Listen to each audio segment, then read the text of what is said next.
एक खास मेहमान स्टूडियो में जिन्हें मैं मिस कर रहा हूं क्योंकि मैं स्टूडियो में हूं नहीं। बसंत माहेश्वरी साहब हमारे साथ हैं, बाजार के जाने माने दिग्गज। बसंत सर, बहुत बहुत स्वागत है आपका स्टूडियो में और धन्यवाद, इस बड़े दिन आपने समय निकाला, स्टूडियो में आए। बस थोड़ा सा कुछ अच्छा अच्छा कह दीजिए सर दिवाली के दिन। मैं आप ही पर छोड़ता हूँ, आपको क्या बोलना है। हाँ तो कहने की ये है कि पिछले 2-3 साल से अनिल जी हम लोग बहुत डर डर के समय निकाले हैं। आप कोविड के समय से देखिए, हर वक्त एक जी। अनिश्चितता बनती थी। अब कल क्या खुलेगा, डाउ क्या होगा, निकेई क्या होगा, वो क्या बोलेगा, ये क्या बोलेगा। उम्मीद ये करते हैं कि ये डर जो है ना मन से निकल जाए, क्योंकि आप क्रिकेट में भी देखिए जब डर के आप खेलते हैं तो रन नहीं बनते हैं। तो ये 2-3 साल हो गए, अब तो ये डर से भी करेक्ट। डर खत्म हो गया लगता है ऐसा। क्योंकि आप देख लीजिए कुछ भी हुआ है, 3 साल के ब्रैकेट में अगर आप बाजार देखेंगे तो ऊपर ही हैं, हम नीचे नहीं है। 2 साल के ब्रैकेट में देखेंगे तो हम ठीक है, हम खराब नहीं है। लेकिन ये 2 साल में अगर हमने 400 दिन भी अगर ट्रेड किए, 450-500 दिन भी ट्रेड किए, तो 50% उन दिनों में हमने डर के ही खुला है कि वो गिर जाएगा, वो क्या बोलेगा, वो मिसाइल छोड़ देगा, वो न्यूक्लियर बॉम्ब फोड़ देगा। मतलब जिंदगी लगता है डर से आगे निकल ही नहीं रही है। और डर के अगर आप शेयर बाजार से पैसा कमा रहे हैं तो वो पैसा का मजा नहीं है। मजा तो जब है जब वो बिना डर के आए।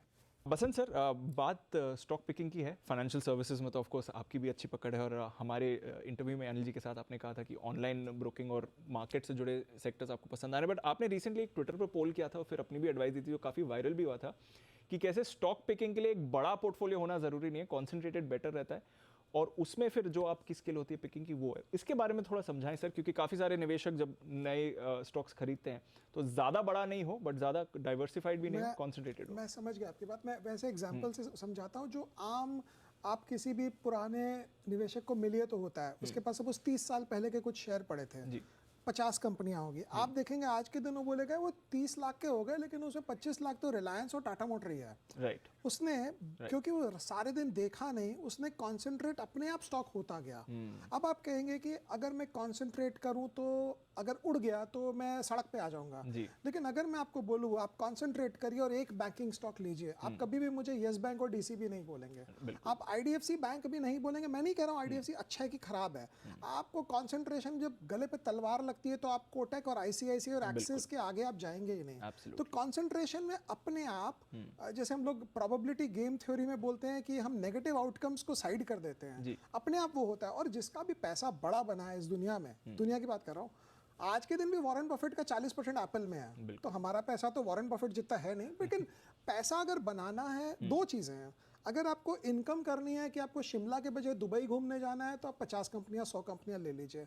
अगर आपको शिमला या दुबई में घर बनाना है तो फिर आपको 5-7-8, लेकिन है डेंजरस, रिस्की है। लेकिन अगर आप 2 मिनट सोचेंगे तो क्योंकि आप कम स्टॉक्स लेंगे, अपने आप ही आप बहुत ही भूचाल वाली कंपनियां नेगेटिव करके निकाल देंगे। अच्छी वाली पर ही जी। रहेंगे। बिल्कुल।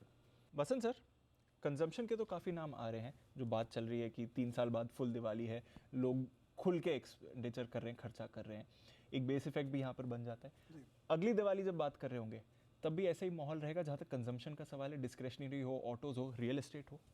देखिए कंजम्पशन फार्मा जो है वो फियर स्टॉक्स, फियर सेक्टर्स होते हैं नॉर्मली। ऐसे आप 10 साल रखे कंजम्पशन, आपके पैसे बनेंगे। जी क्योंकि अभी कोई आईटी में डालना नहीं चाहता है, क्योंकि हम सब सोच रहे हैं अमेरिका में 2 क्वार्टर का रिसेशन है कि 3 क्वार्टर का। क्योंकि हम अभी और कोई मेटल तो वैसे ही खत्म हो गया समझ लीजिए। बैंक्स क्योंकि हाई इंटरेस्ट रेट एनवायरनमेंट है तो बैंक्स चढ़ाई कर रहे हैं, लेकिन आगे उनको हेडविंड मिल रहा है। अच्छा मुझे लगता है कंजम्पशन ब्लू डेनिम की तरह आपके वार्डरोब में है, रहनी हो गई। चाहिए। आप खरीद लें एक्स्ट्रा तो कोई फर्क नहीं पड़ता, लेकिन वो रखकर आप जिंदगी निकालते नहीं। आप कई बार वाइट और ग्रे और पिंक भी खरीदते रहते हैं। जी तो उस एंगल से सोचना चाहिए। नेक्स्ट ईयर आप बात कर सकते हैं कंजम्पशन की, लेकिन बड़ा पैसा जो बनेगा वो साइड में वहां बनेगा जहां पिटाई हो रही है।